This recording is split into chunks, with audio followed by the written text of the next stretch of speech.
नमस्कार मित्रांनो. तर आजचं आपण ट्रेड अपडेट देणार आहे. आज आपल्या 5 ट्रेड झाल्या. म्हणजे 4 ट्रेड झाल्या, एक चुकून म्हणजे प्रॉपर सेटअप नव्हता, पण ते काय झालं, ओपन झाली माझ्याकडून ती पोझिशन आणि त्याच्यात एस-एल गेला. तर आज आपल्या 5 पोझिशन झालेल्या आहे आणि माझा डेलीचा रूल आहे 4 पोझिशनचा. ती एक मी चुकून ओपन केली, त्याच्यात लॉस झाला होता, पण मी कमी लॉस बुक केला त्याच्यामध्ये, त्याच्यामुळे मी 5वी एंट्री घेतली. तर माझी पहिली एंट्री होती ती कॉस्ट टू कॉस्ट झाली. 1:1.5 दिला मार्केटने आणि नंतर कॉस्ट टू कॉस्ट झाली. दुसरी ट्रेड घेतली, त्याच्यात ऑलमोस्ट माझा $80 प्रॉफिट झाला. तिसरी ट्रेड घेतली, तिच्यातसुद्धा ऑलमोस्ट माझा 1:3 डन होऊन गेला समजा. पण ते काय झालं, 5% मध्ये स्प्रेड जास्त होते. आज स्प्रेड जास्त असल्यामुळे माझी एंट्री लई खाली झाली. त्याच्यामुळं माझा टार्गेट पण मोठा झाला. जर प्रॉपर एंट्री झाली असती, ज्या ठिकाणी कॅन्डल क्लोजिंग झाली त्या ठिकाणी जर माझी एंट्री झाली असती, तर प्रॉपर माझी एंट्री होती, माझा प्रॉपर टार्गेट होऊन गेला. बट 1:2.5 दिला आणि तिथून मार्केट फिरून कॉस्ट टू कॉस्ट सेट केला आणि माझा टार्गेट एक फिक्स राहतो 1:3चा. मी 1:3 टार्गेट घेऊन चालतो. आणि शेवटची जी ट्रेड होती, एक एंट्री झाली चुकून, चौथी ट्रेड, तिच्यामध्ये लॉस झाला $20. त्याच्यानंतर माझी एक एंट्री झाली, त्याच्यात माझा 1:3 टार्गेट झाला $72. मी $25 रिस्क घेतो पर ट्रेड आणि माझा जो शेवटची जी ट्रेड होती 5वी ट्रेड, तिच्यात 90पर्यंत गेली ती, पण मग मी बुक नाही करू शकलो त्यावेळेस. माझा टार्गेट 100चा होता. मग नंतर तिथून फिरली थोडी, मग म्हटलं बुक करून घ्यावा, त्याच्यामुळे त्याच्यात मी $72 बुक केले. तर तुम्हाला चला स्क्रीनवर घेऊन जातो मी आणि तिथं सांगतो माझी लॉजिक ट्रेडचं काय होतं आणि कशामुळे मी एंट्री घेतली होती. मित्रांनो, इथं होती माझा 15 मिनिटाचा झोन. हा झोन माझा 15 मिनिटाचा झोन होता, तो मी मार्क केला. त्याच्यानंतर पहिल्यांदा मार्केटने लिक्विडिटी स्वीप केली. इथं मार्केटने पहिल्यांदा लिक्विडिटी स्वीप झाली, इथं मी मार्क केलेली. इथं स्वीप झाल्यानंतर मार्केटने खाली क्लोजिंग दिली, चेंज ऑफ कॅरेक्टर केला. चेंज ऑफ कॅरेक्टर केल्यानंतर जो पहिला एफईजी आणि जो दुसरा एफईजी असतो त्याच्यात माझी एंट्री होती. जर पहिल्या एफईजीला टॅप केलं आणि त्याच्यानंतर जर स्विंग म्हणला तर मी एंट्री घेणार, किंवा मग दुसऱ्या एफईजीला टॅप केल्यावर एंट्री घेणार. आता हा माझा होता दुसरा एफईजी आणि इथं होता माझा पहिला एफईजी. आता इथं पहिल्या एफईजीला मार्केटने टॅप नाही केला, दुसऱ्या एफईजीला टॅप करून मार्केटने स्विंग बनवला, मी एंट्री मारली. 1:1.5 ला टच झाल्यानंतर माझा कॉस्ट टू कॉस्ट राहतो. आता इथं ऑलमोस्ट 1:2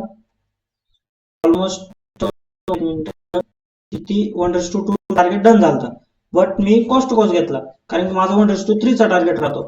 मग सेकंड एंट्री माझी बनली होती ज्यावेळेस झोन मध्ये लिक्विडिटी स्वीप होते. आता इथं झोन होता, इथं माझी लिक्विडिटी स्वीप झाली, मार्केट वर गेलं, खाली आलं, परत वर गेलं, इथं परत लिक्विडिटी स्वीप झाली झोनच्या आसपास. लिक्विडिटी जशी स्वीप झाली तशीच माझी सेकंड एंट्री बनली. एका झोन मध्ये माझे 2च एंट्री राहतात 15 मिनिटाच्या झोन मध्ये. तर इथं लिक्विडिटी स्वीप झाल्यानंतर माझी सेकंड एंट्री बनली. इथं मी ही एंट्री घेतली आणि माझा 1:3चा टार्गेट होता, तो 1:3चा टार्गेट मला इथं अचीव झाला. त्याच्यानंतर मग माझी थर्ड एंट्री बनली होती पुट साईडलाच. परत मार्केट खाली आलं, इथे एक 15 मिनिटाचा झोन होता यो झोन, पण मार्केटने इथं टॅप करून मला चेंज ऑफ कॅरेक्टर वगैरे देऊन पण लिक्विडिटी स्वीप नाही झाल्यामुळं इथं माझी एंट्री नाही झाली. आता इथं एक झोनवर टॅप केलं मार्केटने बुलिश साठी, बट बुलिशला मला जो एंट्री भेटली नाही त्याच्यामुळे मी एंट्री नाही केली. तर इथं माझी एंट्री होती, इथं मार्केट परत वर आलं 15 मिनिटाच्या झोनवर. इथं 15 मिनिटाचा झोन होता माझा हा, इथं झोनवर आलं, मार्केटने काय केलं त्याच्यावर टॅप केला. टॅप झाल्यानंतर मार्केटने चेंज ऑफ कॅरेक्टर केला. इथं हा होता माझा चेंज ऑफ कॅरेक्टर केला. त्याच्यानंतर माझी एंट्री बनली इथं, या ठिकाणी. इथं झाली ती माझी लिक्विडिटी स्वीप. कारण की माझा अजून एक पॅटर्न आहे का, जर मार्केटने वर गेली, इथं वर जाऊन याच्यावर क्लोजिंग दिली, याच्यावर क्लोजिंग दिल्यानंतर चेंज ऑफ कॅरेक्टर झाल्यानंतर जर लिक्विडिटी स्वीप झाली तर मी डायरेक्ट एंट्री घेतो, मग एफईजी वगैरेची वाट पाहत नाही. एफईजी जरी असली तरी मी एंट्री घेणार नाही, फक्त माझा एकच सिंपल रूल आहे का लिक्विडिटी स्वीप झाली पाहिजे. आता इथं लिक्विडिटी स्वीप झाली, इथं लिक्विडिटी स्वीप झाल्यानंतर माझी माझी एंट्री बनत होती. आता इथं काय झालं, मार्केटने याच्या खाली क्लोजिंग दिली ह्या कॅन्डलने, बट माझी स्प्रेडमुळे माझी एंट्री इथं झाली, खाली झाली, आणि याच्यामुळे माझा स्टॉप लॉस मोठा झाला आणि माझी एंट्री पण मोठी झाली. मग याच्यामुळे सीन असं झाला का माझा टार्गेट जो होता तो टार्गेट पण वाढला. जर माझी एंट्री या ठिकाणी जर झाली असती तर माझा 1:3 चा टार्गेट ऑलमोस्ट डन झाला, बट माझी एंट्री या ठिकाणी झाल्यामुळं माझा टार्गेट खाली होता या ठिकाणी 1:3 चा. 1:3 चा टार्गेट न देता मार्केटने 1:2.5 चा टार्गेट देऊन वर गेलं, कॉस्ट हिट गेला. आता ह्याच ठिकाणी परत एक 15 मिनिटाचा झोन बनलेला होता, हा झोन मी मार्क केलेला आहे तो. या झोनवर मार्केट आलं, तिथून मार्केटने एका मिनिटामध्ये स्मॉल चेंज ऑफ कॅरेक्टर केलं.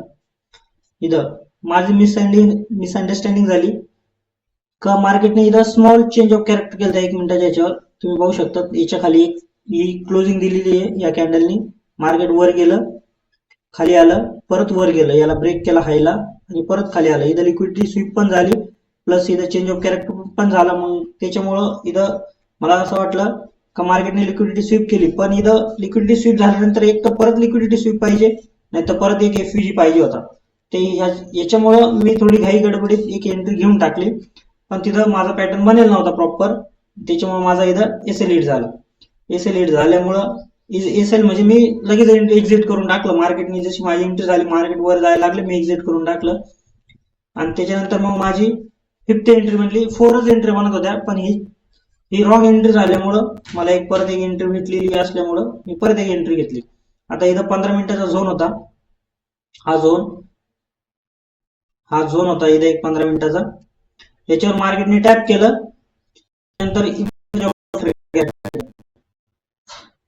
या ठिकाणी मार्केटने काय केलं, चेंज ऑफ कॅरेक्टर केला एका मिनिटामध्ये. चेंज ऑफ कॅरेक्टर झाल्यानंतर आता इथं काय केलं तर मार्केटने लिक्विडिटी पण स्वीप केलेली. इथं स्टार्टिंगलाच मार्केटने लिक्विडिटी स्वीप केलेली आहे या ठिकाणी मार्केटने ऑलमोस्ट लिक्विडिटी स्वीप करून मग नंतर खाली येऊन चेंज ऑफ कॅरेक्टर केलेलं आहे. तर याच्यामुळं मला एफयूजीची गरज होती फक्त. लिक्विडिटी स्वीप नसती भेटली तरी चाललं असतं. हा पहिला एफयूजी होता माझा, हा वाला, आणि हा वाला माझा दुसरा एफयूजी होता. मार्केटने त्याच्यावर टॅप करून ह्या कॅन्डलच्या खाली क्लोजिंग दिली पाहिजे होती. ही जी ग्रीन कॅन्डल आहे याच्या खाली क्लोजिंग दिली असती तर मी एंट्री मारली असती. तर मार्केटने काय केलं, हिची लिक्विडिटी इथं स्वीप केली, त्याच्यामुळे मग मला ह्या कॅन्डलच्या क्लोजिंगच्या खाली मला एंट्री घ्यावी लागली असती. सॉरी, या कॅन्डलच्या खाली, या ग्रीन कॅन्डलच्या खाली माझी एंट्री होत होती. पण मार्केटने काय केलं, एंट्रीच दिली नाही. इथं खाली क्लोजिंग दिली, मार्केट खाली निघून आलं, आणि त्याच्यानंतर इथं माझी एंट्री झाली. मी लिमिट लावली होती आणि ती लिमिट वर जाऊन हिट झाली थोडी, त्याच्यामुळे माझी एंट्री, माझा स्टॉप लॉस स्मॉल झाला, आणि ह्याच्यामध्ये मला ऑलमोस्ट 1:4 चा रिस्क रिवॉर्ड रेशो भेटलाय. तर आज माझे 5 ट्रेड झाले. त्याच्यामध्ये मला पहिल्या ट्रेडमध्ये म्हणजे ऑलमोस्ट माझे 3 ट्रेड प्रॉफिटेबल गेले, पण एक ट्रेड माझा कॉस्ट, म्हणजे 2 ट्रेड कॉस्ट कॉस्ट झाले, 2 ट्रेड टार्गेट झाले, आणि एक ट्रेड माझा एसएल गेला. तर आजचं आपलं इथं संपत आहे. आता भेटूया परत पुन्हा उद्या सांगतो मी तुम्हाला ट्रेड अपडेट माझे. आणि 5%चा माझा जो अकाउंट लॉस मध्ये गेला 2.5%, तो आता प्रॉफिट मध्ये आलाय 0.29%. काल माझा अकाउंट ऑलमोस्ट 2.5% लॉस मध्ये गेला. तर आज आहे आपला हा 3रा दिवस फंडेड ट्रेडिंगचा. तर भेटूया उद्या भेटूया आता.